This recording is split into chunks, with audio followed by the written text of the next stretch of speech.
Hi friends, அஸ்ஸலாமு அலைக்கும். Welcome to Raifa kitchen. நம்ம இன்றைக்கி பார்க்க போகிறது மீன் வறுவல் தாங்க. மீன் வறுக்கிறதுக்கு நிறைய விதமாக நம்ம மசாலா சேர்க்கலாம். அதில் ஒரு விதம் தான் இன்றைக்கி நம்ம பார்க்க போகிறோம். இந்த மாதிரி மசாலா தடவும் போது கடல் மீனாக இருக்கட்டும், குளத்து மீனாக இருக்கட்டும், ரொம்ப ரொம்ப டேஸ்ட்டாக இருக்குங்க. நம்ம சப்ஸ்கிரைபர் ஒருத்தவங்களும் மீன் வறுவல் ரெசிபி கொடுங்கன்னு கேட்டிருந்தாங்க. எப்படி செய்கிறதுன்னு பார்த்துடலாமா?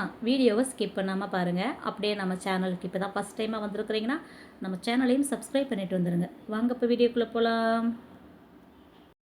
நான் இன்றைக்கி பாறை மீன் தான் எடுத்திருக்கேன். 1/2 கிலோ மீன் எடுத்திருக்கேன். 1/2 கிலோ மீனுக்கு என்னென்ன மசாலா சேர்க்கலான்னு பார்க்கலாம். நம்ம சேர்க்கக்கூடிய பொருள் எல்லாமே காரம் கொடுக்கக்கூடிய பொருள் தான், அதனால் பார்த்துட்டு சேர்த்துக்கோங்க. இப்போது ஒரு அகலமான பாத்திரம் எடுத்துக்கோங்க. அதில் ஒரு 2 ஸ்பூன் அளவுக்கு தனி மிளகாய் தூள் சேர்த்துக்கலாம்.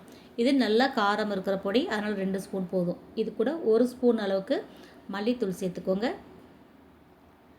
இது கூட ஒரு 1/4 டீஸ்பூன் அளவுக்கு மஞ்சள் தூள் சேர்த்துக்கோங்க. 1 டீஸ்பூன் அளவுக்கு மிளகுத்தூள் சேர்த்துக்கோங்க. இதுவுமே நமக்கு நல்லா காரம் கொடுக்கும், டேஸ்ட்டும் நல்லாயிருக்கும். இப்போ இது கூட ஒரு 1/4 டீஸ்பூன் அளவுக்கு கரம் மசாலா தூள் கொஞ்சமாக சேர்க்கும்போது டேஸ்ட்டு சூப்பராக இருக்கும். அதிகமாக சேர்த்துறாதீங்க, ஒரு 1/4 டீஸ்பூன் அளவுக்கு சேர்த்துக்கோங்க. இது கூட ஒரு 1/2 டீஸ்பூன் அளவுக்கு இஞ்சி பூண்டு பேஸ்ட்டு சேர்த்துக்கோங்க. இஞ்சி பூண்டு பேஸ்ட்டு கரம் மசாலா சேர்க்குறமே மீன் எப்படி இருக்குன்னு நினைக்காதீங்க, ரொம்ப சூப்பராக இருக்கும். இப்போ இந்த 1/2 கிலோ மீனுக்கு பார்த்திங்கன்னா ஒரு 1.5 ஸ்பூன் அளவுக்கு நான் உப்பு சேர்த்துருக்கேன். இது கரெக்டாக இருக்கும். பெரிய ஸ்பூன் வந்தால் 1 ஸ்பூன் அளவுக்கு சேர்த்துக்கோங்க.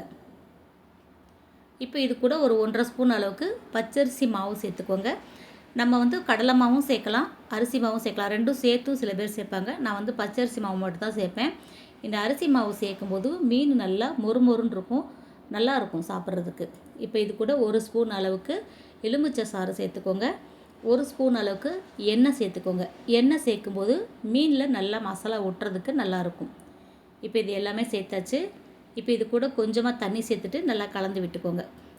ஃபஸ்ட்டு கொஞ்சமாக தண்ணி சேர்த்து கலந்துக்கோங்க. அதுக்கப்புறம் மீனில் தடவும் போது பத்தாட்டினா நம்ம தண்ணி தெளித்து நம்ம தடவிக்கிறலாம். இப்போ அது நல்லா பரட்டியாச்சு. இப்போ மீனில் மசாலா சேர்த்துடலாம்.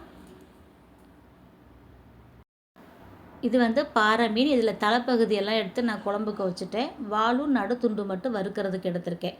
மீன் கொஞ்சம் கனமான பீஸாக இருக்கிறதுனால மேலே இது மாதிரி கோடு போட்டுக்கோங்க. அப்போ தான் இதுக்குள்ளே மசாலாலாம் இறங்கி நல்லாயிருக்கும். நம்ம பொரிக்கும் போதுமே நல்லா உள்ள வரைக்கும் நல்லா வெந்து வரும். அதனால் இது நல்லா சதப்பத்தான மீனாக இருக்கிறதுனால நான் கத்தி வச்சு இந்த மாதிரி கோடு போட்டுக்கிட்டேன். அதே மாதிரி இது பரட்டுறதுக்கும் நல்லா அகலமான பாத்திரமாக எடுத்துக்கோங்க. அப்போ தான் மீன் எல்லாம் பரட்டி நம்ம கொஞ்சம் நேரம் ஊற வைக்கிறதுக்கு நல்லாயிருக்கும். எல்லா மீனையும் ஒரே பிளேட்லேயே நம்ம ஊற வச்சிடலாம்.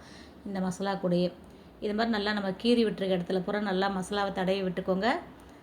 உள்ள வரைக்கும் மசாலா சேரும்போது டேஸ்ட்டும் நல்லாயிருக்கும். இந்த மாதிரி கீரல் போட்டிருக்கும்போது நல்லா மீன் உள்ள வரைக்கும் நமக்கு நல்லா வெந்து வரும்.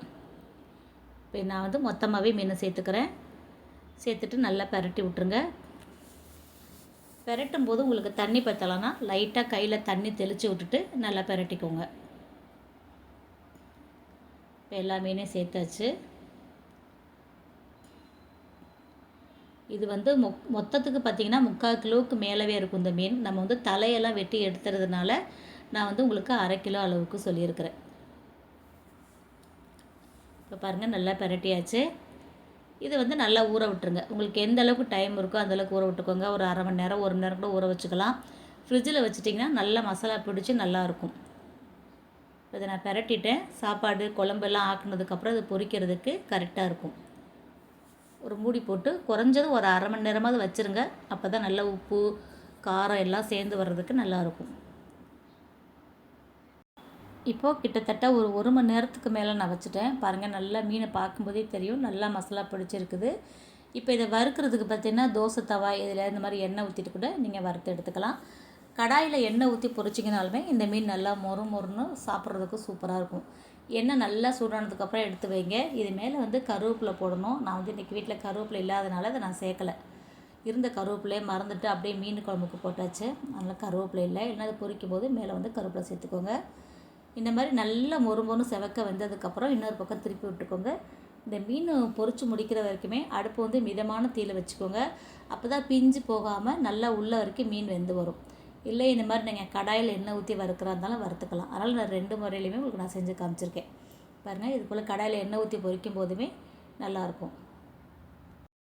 ஆனால் தோசை தவாவில் பொரிச்சா எண்ணெய் கம்மியாகும்னு நினைப்பீங்க. அப்படிலாம் கிடையாது. தோசை தவாவை விட இந்த கடாயில் பொரிக்கும் போது தான் நமக்கு எண்ணெய் வந்து மிச்சமாகும். இப்போ தோசை தவாவில் ஒரு 100 மில்லி எண்ணெய் ஊற்றிட்டு ஒரு 5, 6 துண்டு மீன் வச்சிங்கனாலும் அந்த மீன் வேகிறதுக்குள்ளே பார்த்திங்கன்னா அந்த எண்ணெயை ஃபுல்லாக உறிஞ்சிரும். ஆனால் இதே கடாயில் நீங்கள் ஒரு 100 மில்லி எண்ணெய் ஊற்றிட்டு மீனை பொரிச்சிங்கன்னா அப்படியே மீத எண்ணெய் இருக்குங்க. அதுதான் கடாயில் பொரிக்கிறதுக்கும் இதுக்கு வித்தியாசம். சிலர் வந்து கடாயில் பொரிச்சா எண்ணெய் நிறையா செலவாகும்னு நினைப்பாங்க. அப்படியெல்லாம் கிடையாது. கடாயில் பொரிச்சாலும் உங்களுக்கு எண்ணெய் கம்மியாக தான் செலவாகும். நீங்கள் எப்படி பொரிக்கிறீங்களோ பொரிச்சுக்கோங்க. நான் 2 விதமாக செய்கிறவங்க இருக்காங்கனால 2 விதமாக நான் பொரிச்சு காமிச்சிருக்கேன். அவ்வளோதாங்க. இப்போ எல்லா மீனையும் பொரிச்சு எடுத்தாச்சு. பாறை மீன் வந்து ரொம்ப டேஸ்ட்டாக இருக்கும். எல்லாருக்குமே தெரியும். சூப்பராக இருக்கும். இதில் வந்து நடுவில் ஒரே ஒரு முள் மட்டும்தாங்க இருக்கும். மற்றபடி இந்த மீன் வந்து குழம்பு வச்சாலும் வறுத்தாலுமே ரொம்ப அருமையாக இருக்கும். இதே மாதிரி நிறையா மீன் குழம்பு, மீன் வறுவல், கேரளா ஸ்டைல் மீன் குழம்பு, வறுத்தரைச்ச மீன் குழம்புன்னு நிறைய மீன் குழம்பு, மீன் வறுவல் ரெசிபி வந்து நம்ம சேனலில் நான் கொடுத்துருக்கேங்க. சேனல் நேமுக்கு கீழே ப்ளேலிஸ்ட்டில் ஃபிஷ் ரெசிபீஸ்னு இருக்கும். தேவைப்படுறவங்க செக் பண்ணி பாருங்கள். நான் வந்து எண்டு ஸ்க்ரீன்லேயும் கொடுக்குறேன், டிஸ்கிரிப்ஷன் பாக்ஸ்லேயும் லிங்க் கொடுக்குறேன். தேவைப்படுறவங்க செக் பண்ணி பாருங்கள். அவ்வளோதாங்க. இந்த மீன் வறுவல் ரெசிபி உங்களுக்கு ரொம்ப பிடிச்சிருக்குன்னு நினைக்கிறேன். பிடிச்சிருந்தா நீங்களும் இதே மாதிரி செஞ்சு பாருங்கள். செஞ்சு பார்த்துட்டு எப்படி இருக்குன்னு சொல்லுங்கள். வீடியோ பிடிச்சிருந்துச்சுன்னா லைக் பண்ணிவிட்டு நிறையா ஷேர் பண்ணிவிடுங்க. நீங்கள் லைக் பண்ணி கமெண்ட் பண்ணுற மாதிரியே இப்போ கமெண்ட் பாக்ஸில் ஹைப்னு ஒரு ஆப்ஷன் கொடுத்துருக்காங்க.